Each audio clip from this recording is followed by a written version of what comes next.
Hello, j'espère que tu vas bien et que ta technique en art floral ne cesse d'évoluer. Aujourd'hui, je t'explique comment réaliser un bouquet longue tige de style décoratif.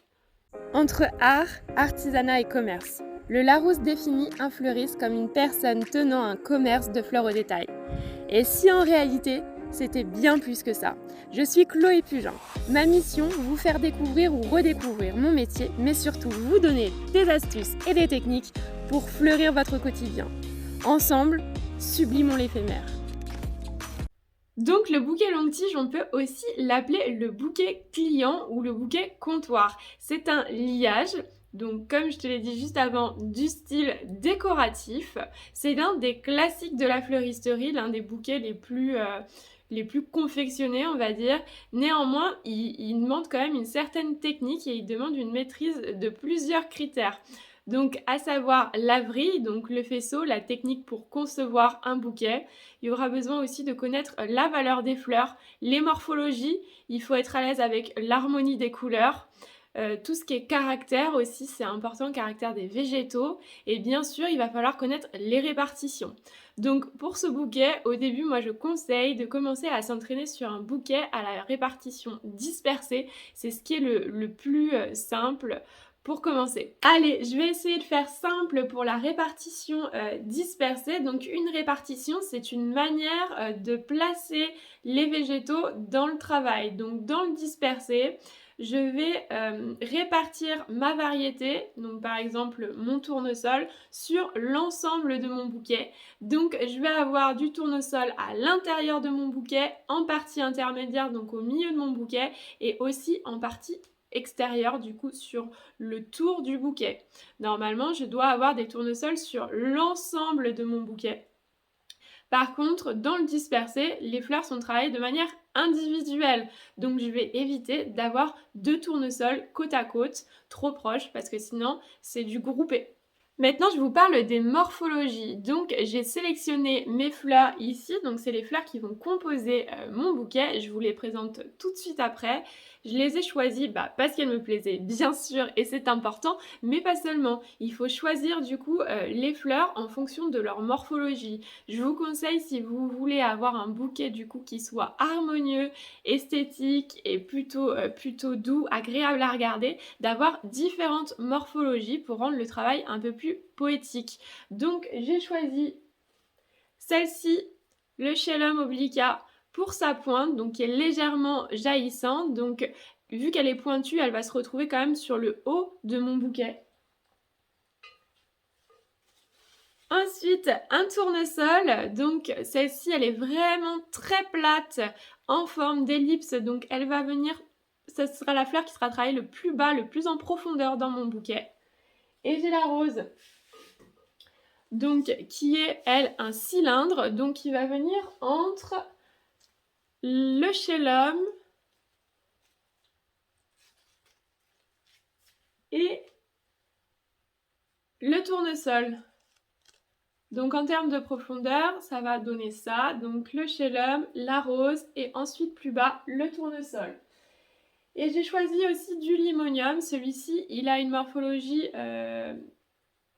il est plus léger et vaporeux, donc il va venir légèrement au-dessus de la pointe de mon chelum pour venir flouter tout mon travail. Donc celui-ci, je peux me permettre de le mettre légèrement plus haut. Donc là, ça vous donne l'organisation du bouquet avec le tournesol en profondeur, la rose légèrement au-dessus et du coup la pointe du chelum ici qui survole la rose. Avant toute chose, il va falloir nettoyer vos végétaux. Donc pour les nettoyer, il faut connaître les proportions du bouquet. Donc les proportions du bouquet client, du bouquet longue tige, ce sont des proportions classiques. Donc un tiers de tige, de poignée en fait, donc de faisceaux, et 2 tiers de bouquet. Donc je vais tenir mon bouquet environ à ce niveau-là. Donc là, ma fleur à moi est déjà nettoyée, mais si ce n'est pas le cas chez vous, il va falloir enlever la totalité des feuillages et des ramifications qui vont se retrouver dans la vrille pour éviter de souiller l'eau et garantir une bonne durabilité de votre bouquet. Donc je vous laisse préparer vos végétaux. Donc vous commencez par les feuillages et ensuite les fleurs, et vous allez les positionner sur votre plan de travail, variété par variété, de manière à faciliter le travail par la suite. Allez, après la théorie, c'est enfin l'heure de la pratique. Comme je l'ai déjà expliqué dans ma vidéo sur la vrille, que je te conseille d'aller visionner si tu ne l'as pas encore vue, parce que c'est hyper important pour ce bouquet de maîtriser la vrille. Donc je te la mettrai dans la description, le lien si ça t'intéresse. Du coup, on va commencer notre bouquet par une fleur pointue pour éviter que le centre du bouquet ne soit creux.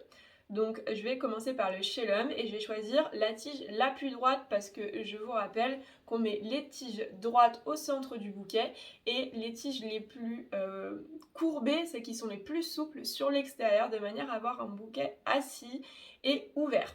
Ma première fleur, je vais l'entourer par du feuillage.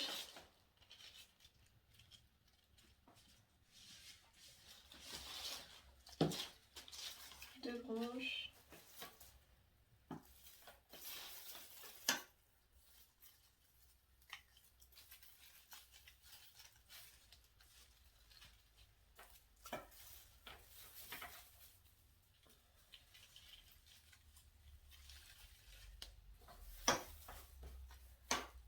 Le limonium, donc comme je vous l'ai dit pour les morphologies, vous voyez, il dépasse légèrement, il vient sur le dessus flouter le travail. Ensuite les roses. Il faut bien tourner votre bouquet.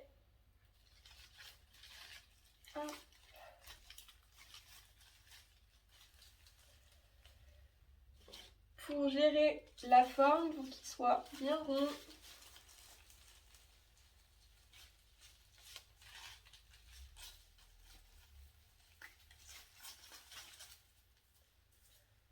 Je viens caler au fur et à mesure avec du feuillage. Donc là, il faut penser aux morphologies et aussi à la répartition.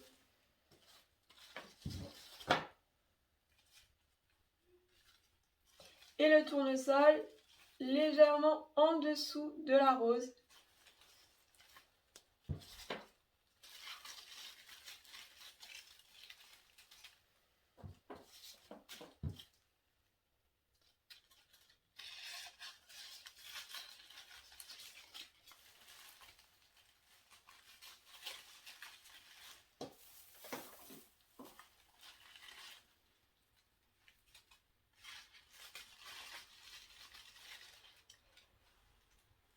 Voilà, donc on peut voir déjà ma répartition.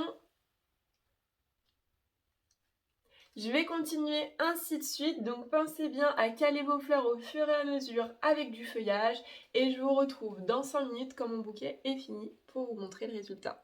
Et voilà, le bouquet est fini. La vrille est bien ouverte, il est en volume. La répartition, donc là je pense que vous voyez plus qu'est-ce que le dispersé. Donc mes éléments sont travaillés de manière individuelle et dans l'ensemble, il n'y a pas deux fleurs de la même variété côte à côte. Pour les proportions, je vais venir recouper au couteau en biseau mes tiges ici et j'aurai aussi l'attache à réaliser. Voilà! Bon, on arrive à la fin de la vidéo, j'espère que tu as réalisé un joli bouquet et que tu es fière de ton travail. Si tu veux que j'approfondisse certains sujets, par exemple les morphologies ou les répartitions, demande-le-moi en commentaire. Du coup, si mes vidéos t'apportent et que t'apprends des choses, ça serait vraiment top que tu me soutiennes en mettant par exemple un j'aime, en t'abonnant à ma chaîne pour ne pas rater les futures vidéos, en partageant cette vidéo. Et ben merci d'être resté jusqu'à la fin et je te dis à bientôt du coup pour un nouveau sujet. Bonne journée! Ensemble, sublimons l'éphémère.